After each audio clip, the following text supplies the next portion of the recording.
ദശകം 9 ശ്ലോക 5. ശതേന പരിവത്സരൈഃ ദൃഢസമാധിബന്ധോലസത് പ്രബോധ വിശദീകൃതക സഖ ഖലു പത്മിനീ സംഭവഃ അദൃഷ്ടചരമദ്ഭുതം തവ ഹി രൂപം അന്തർദൃശാ വ്യചഷ്ട പരിതുഷ്ടദീഃ ഭുജഗഭോഗഭാഗാശ്രയം.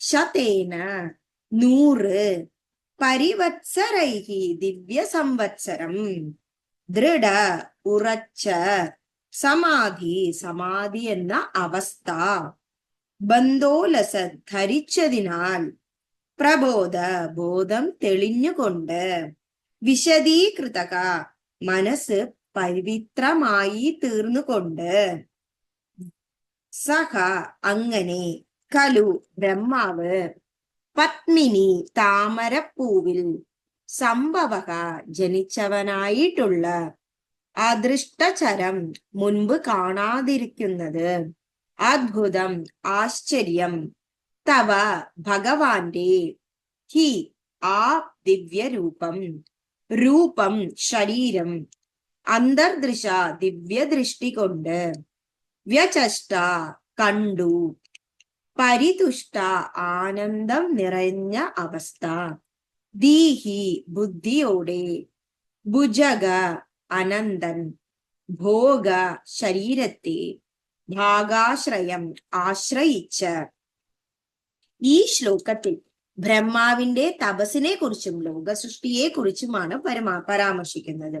അതിൽ ഈ ശ്ലോകത്തിൽ ആ ബ്രഹ്മാവ് അങ്ങനെ ഏകാഗ്രമായി ഉറച്ച സമാധി അവസ്ഥയിൽ ആ താമരപ്പൂവിൽ ഇരുന്നു കൊണ്ട് ഭഗവാനെ മാത്രം ധ്യാനിച്ചുകൊണ്ട് അങ്ങനെ 100 ദിവ്യ വർഷങ്ങൾ പ്രാർത്ഥിച്ചു.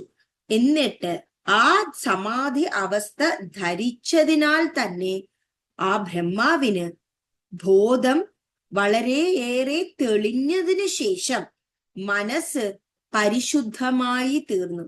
അങ്ങനെ പവിത്രമായ മനസ്സോടുകൂടിയ ആ ബ്രഹ്മാവ് താമരയിൽ ജനിച്ച ആ ഒരു ദിവ്യമായ രൂപത്തെ ധരിച്ച ആ ബ്രഹ്മാവ് മുൻപ് കാണാത്തതും വളരെ ആശ്ചര്യമായി തോന്നിക്കുന്ന ആ ഭഗവാൻ മഹാവിഷ്ണുവിന്റെ ആ ശരീരം തന്റെ ദിവ്യ ദൃഷ്ടി കൊണ്ട് കാണുകയും അത് കണ്ടപ്പോൾ തന്നെ വളരെ ആനന്ദത്തോടു കൂടി ബുദ്ധിയോടെ മനസ്സ് മുഴുവനും സന്തോഷത്താൽ നിറഞ്ഞു.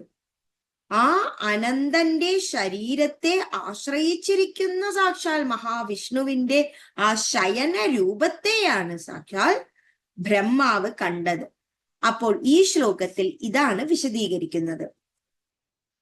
ശതേന പരിവത്സരൈ ദൃഢസമാധി ബന്ധോലസത് പ്രബോധ വിശദീകൃത സ ഖലു പത്മിനീ സംഭവഃ അദൃഷ്ടചരമദ്ഭുതം തവ ഹി രൂപമന്തർദൃശാഭിചഷ്ട പരിതുഷ്ടദീ ഭുജഗഭോജ ഭാഗാശ്രയം. ശ്രീഹരേ നമഃ ശ്രീഹരേ നമഃ. ഗോപികാ ജീവനസ്മരണം ഗോവിന്ദ ഗോവിന്ദ.